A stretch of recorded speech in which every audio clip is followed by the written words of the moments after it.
नमस्कार दोस्तों, मैं हूं doctor Varun Agrawal, urologist, uro oncologist, robotic and laparoscopic surgeon. आज हम बात करेंगे ब्लैडर कैंसर यानी कि यूरिनरी ब्लैडर कैंसर यानी पेशाब की थैली के कैंसर के बारे में। तो पेशाब की थैली हमारे शरीर में पेट में एकदम नीचे के हिस्से में होती है, जहां पेशाब जमा होती है और फिर हमें पेशाब जैसा लगता है। उस पेशाब की थैली में यदि कुछ ग्रोथ हो, अबनॉर्मल ग्रोथ हो, तो उसको कहते हैं ब्लैडर कैंसर। तो 10th मोस्ट कॉमन कैंसर है ब्लैडर पूरी दुनिया में, और उसका इंसिडेंस काफी बढ़ता जा रहा है इंडिया में भी। क्यों होता है आखिर ये पेशाब की थैली का कैंसर? तो काफी कारण है। सबसे महत्वपूर्ण कारण है धूम्रपान यानी स्मोकिंग या टबैको चूइंग जिसको बोलते हैं। ये पेशेंट्स जो स्मोकिंग टबैको चूइंग करते हैं उनमें चांसेस बढ़ जाते हैं। इसके अलावा कुछ पेशेंट्स जो डिफरेंट टाइप्स ऑफ इंडस्ट्रीज होती हैं, जैसे पेंट, रबर, डाइज की इंडस्ट्री, टेक्सटाइल इंडस्ट्री या इवन लेदर इंडस्ट्री, ये सब के इंडस्ट्रीज में जो काम करने वाले जो लोग होते हैं उनमें देखा गया है कि ये कैंसर के चांसेस थोड़े से ज्यादा होते हैं। इसके अलावा अगर फैमिली की हिस्ट्री रही है, हमारे परिवार में किसी को और कैंसर हुआ है, तो भी चांसेस बढ़ जाते हैं। इनके अलावा अगर ब्लैडर में किसी तरह का इरिटेशन हो बहुत समय तक, यानी कि कोई जैसे इन्फेक्शन हो, इन्फेक्शन की वजह से ब्लैडर की लाइनिंग बढ़ जाती है और वो कैंसर में बदल सकती है।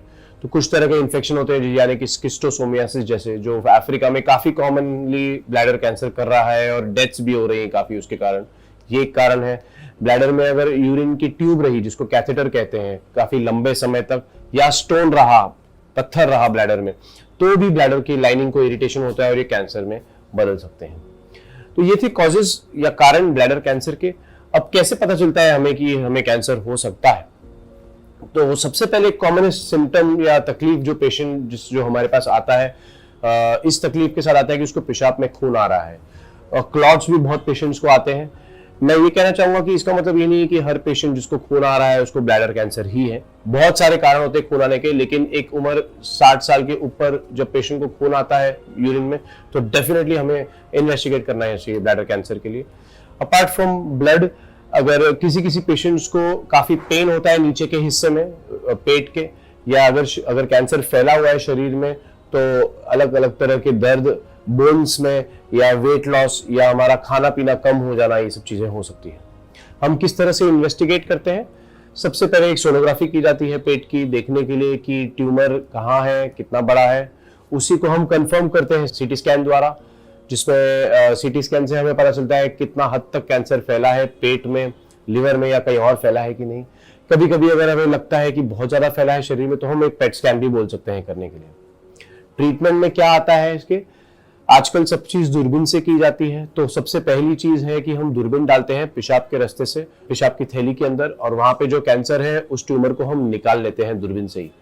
निकाल के, ये सिर्फ first part of the treatment है निकालना, क्योंकि उसको निकाल के जांच के लिए भेजा जाता है, जिसको हम कहते हैं बायोप्सी। पैथोलॉजिस्ट जिसको देखते हैं और हमें बताते हैं किस तरह का कैंसर है, क्या वो असली में कैंसर है कि नहीं, और अगर कैंसर है तो कितना हद तक ब्लैडर के मसल में फैला है कि नहीं।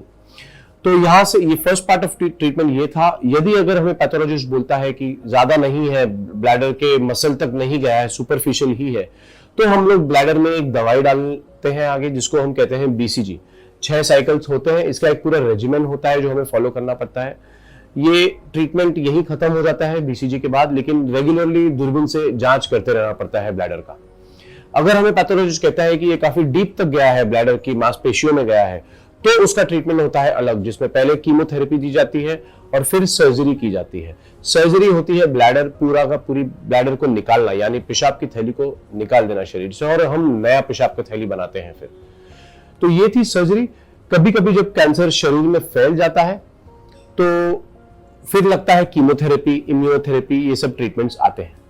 सर्जरी की हम 1 मिनट बात करेंगे खाली, कि जो सर्जरी की जाती है आजकल 3 अलग अलग तरीके हैं सर्जरी के। एक है चीरा मार के की जाती है, जिसमें शरीर पे इंसिजन होता है, टाके लगते हैं। एक होता है लैप्रोस्कोपी, यानी दूरबीन से की जाती है, जिसमें 3 से 4 होल किए जाते हैं शरीर में और दूरबीन डाल के उसको ब्लैडर को निकाला जाता है। तीसरी और सबसे एडवांस्ड टेक्निक है रोबोटिक सर्जरी, जिसमें रोबोट के द्वारा सर्जरी की जाती है। रोबोट के माध्यम से, रोबोट से हमें जो दिखता है अंदर विजन हमारा 10 गुना ज्यादा बड़ा दिखता है, ज्यादा अच्छा दिखता है, तो ब्लीडिंग ज्यादा अच्छे से रोक पाते हैं, सर्जरी का टाइम कम हो जाता है, पेशेंट को पेन भी बहुत कम होता है। तो ये थे ट्रीटमेंट, मैंने बहुत ही संक्षिप्त में कवर किया है पूरा ब्लैडर कैंसर। यदि आपको और जानकारी चाहिए, यदि आपको पेशाब में खून आता है या तकलीफ होती है पेशाब में, प्लीज अपने यूरोलॉजिस्ट या यूरो ऑन्कोलॉजिस्ट को संपर्क करें। Thank you so much.